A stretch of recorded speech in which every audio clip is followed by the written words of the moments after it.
the time to arise. For so long we have been hypnotized. Release yourself from status quo, that's the key.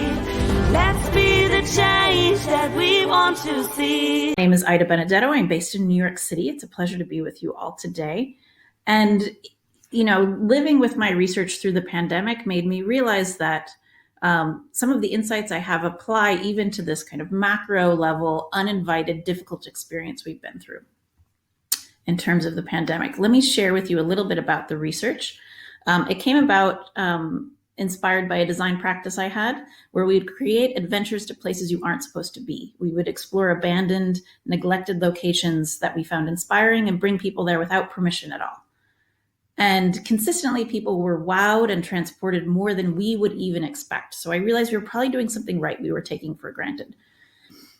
To start this research, I made my own definition of experience design. For me, it is the creation of experiences for the purpose of entertainment, persuasion, recreation, or human enrichment, where the emotional journey of the individual or group is the focus. Now, realizing I cared most about this human enrichment piece, I went through my list of experiences and crossed off everything that wasn't fundamentally at its best about human enrichment. So what I was left with was sex parties, funerals, and wilderness trips. These experiences actually have quite a lot in common. They all involve some element of real risk, be that social, emotional, or physical. They require active participation to happen. They are fundamentally social and interpersonal. They have transformative potential, and they are also what I like to call inexhaustible, in that what any one individual goes through is so vast and varied, the designer cannot anticipate or even fully describe it. So, looking at these experiences, I came up with this design framework of what the kind of highest level pieces and design decisions we need to make when creating a transformative social experience. Again, inspired by lessons from sex parties, funerals, and wilderness trips. I'm going to walk you through this here. So there's risk. And risk is any threat to one's kind of existing way of being. At a sex party, the risk is social in that you have to risk shame and rejection in order to get what you want.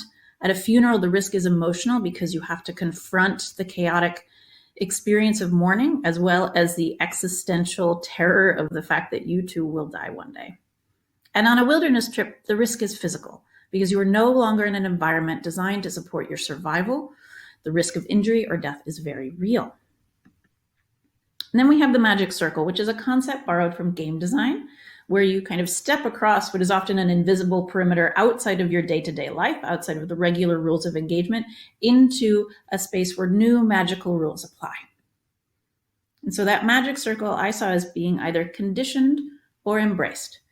A conditioned magic circle is where you condition the people to behave differently, and that is what produces the magic as well as the risk. This is the case with sex parties.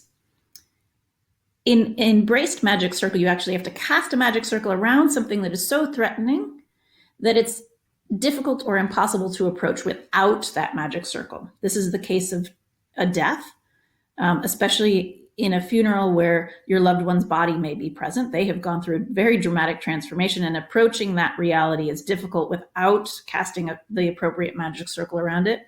This is also the case with the wilderness. You need to cast a magic circle around the wild in order to be able to enter it well. Then there's the structure of the experience. And again, looking at the highest level, what are some of the structures that we can look at in order to help people navigate the space inside of the magic circle? Now, the structure can be exploratory in that as soon as you're kind of inside the experience, the participants can use their own agency and decision-making to decide where they go, what they do, how they do it. This, again, is the case in some sex parties. Other sex parties are progressive in that one thing happens after another. So a progressive sex party would only allow certain things at 1 hour and then maybe a little bit more after that. Many of the funerals I looked at were progressive, again, in terms of one thing happening after another in a set sequence. You can also have a cyclical structure in that certain things repeat. And it's through that repetition that you get accustomed to that difference, that threat, you learn to navigate that risk. The wilderness trips I looked at actually had a cyclical structure. So even though you're traveling from point A to point B over the course of days or weeks, the structure actually happens through repeating what you do each day.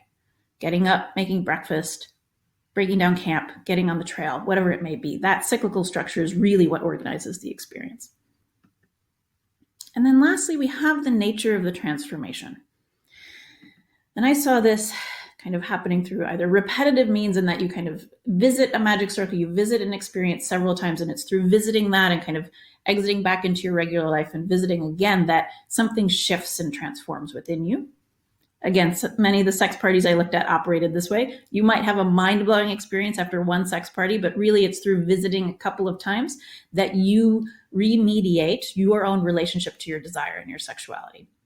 And then there's acute transformation where something dramatic, often unpleasant, often uninvited happens to you that necessitates an experience for you to acclimate to your new reality. And this is what we have all been through with this pandemic. We have all been through an experience of acute transformation where something uninvited, dangerous, unwelcome has been visited upon us, and we need to sort ourselves out after that. This is the case of a funeral. Funerals are designed to help kind of acclimate to that new reality of unfortunately losing a loved one, no matter how anticipated the death might have been. And then there's a dramatic transformation where through being inside of the magic circle and having several experiences, towards the end of that experience, suddenly there is a dramatic shift. And this is what I saw in a lot of wilderness trips. After being out in the wild for a week or more, suddenly you acclimate to something lets go, and your relationship to civilized society is changed forever. And so this is the framework that I came up with. And in doing this research, my two big realizations are that transformation really requires risk. I often see experience designers trying to create transformative experiences, and yet there's no element of real risk in it, or they've decided to mitigate the risk so much that the experience is no longer truly transformative for the participants. So this is a big thing. Transformation requires risk. And also that risk must be worthwhile to the participants. Whatever gift is possible in their lives due to the transformation that can come from navigating that risk, that needs to be far greater than the threat that the risk poses on its own. And as we heard earlier with Joseph Pine, that is a process of customization that is very unique to the individual and needs to be done with great care. So these are the two big lessons from my research. Now, we are in the midst of a pandemic. We've been dealing with this for, almost a year and a half now. The risk is the most obvious risk is physical, right? You can get sick, you can die. And yet not everybody has chosen to mitigate that risk. We see that people are responding to these risks very differently. In the US, many people found the modifications in terms of their day-to-day life and their behavior in order to mitigate the physical risk actually was too emotionally threatening to their sense of self, their well-being, their sense of autonomy, that they flouted the physical risk. They really confronted it. They exposed themselves to danger in order to not have to wear a mask, in order to not have to modify their behavior, so that they would not have to kind of confront that existential emotional risk of a threat to who they are. We've also seen profound and dramatic organizing around the social risks that are present in society, but have been, again, dramatically exacerbated through the pandemic. And this is why we've seen the Black Lives Matter movement really fired up this year on one end of the political spectrum. And then on the other end, we've seen massive organizing and narrative work by the far right in order to attempt to keep Trump in office. And so these people were really trying to confront that social risk that has been exacerbated through the pandemic. And so in looking at risk, the most obvious risk is not always the risk that any one individual kind of values or cares about most. So I'd like to invite you to kind of reflect a little bit. And if you're moved to put your answer in the chat, think about your personal experience of the pandemic. And what risk did you feel most threatened by through this pandemic? What risk was something that you just could not tolerate and that you did not want to be exposed to? It might have had to do with your career or your family. It could have had to do with your own physical health, the health of loved ones. There's a lot that we went through this year. What risk did you feel most threatened by during this pandemic? And if you're moved to, go ahead and put it in the chat. And then, did you do anything to mitigate that risk? What choices did you make? How did you change your behavior? For me, the most threatening risk was infecting my parents. The thought of infecting my parents with the virus was utterly terrifying for me. And so I went for a very long time without seeing family, even while my siblings might have gone and visited them. And so that was for me what I did during this pandemic. And again, if you're so moved, please share your answer in the chat. And now,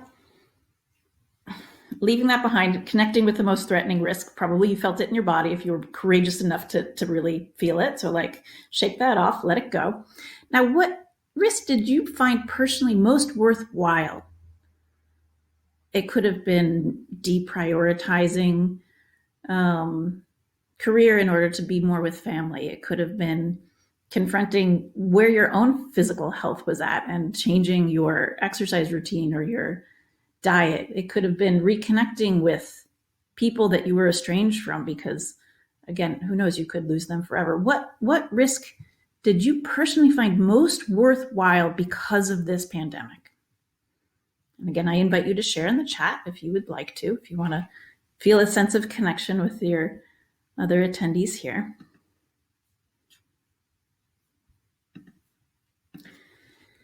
And now, how did you embrace that risk?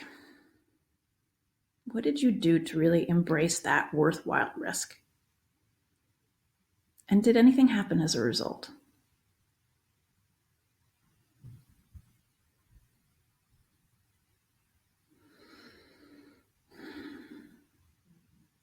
So I am in the presenter mode. I don't have access to the chat. So I am excited to hear about what you all have been posting through this. I suspect there's quite a variety of things that you are posting. And take this as a lesson that even though we are going through the same experience, what it means to us, the choices that we make, what is threatening and what is most worthwhile varies. And similarly, the experiences that you are going to create to help people adjust to their new reality after this acute transformation we have all been through to the pandemic will similarly need to vary. And so I invite you all to consider that as you move forward in your work in this very important year zero moment that we are all in. If you would like to read more about this research, you can go to patternsoftransformation.com. And I thank you all so much for your time and generosity today.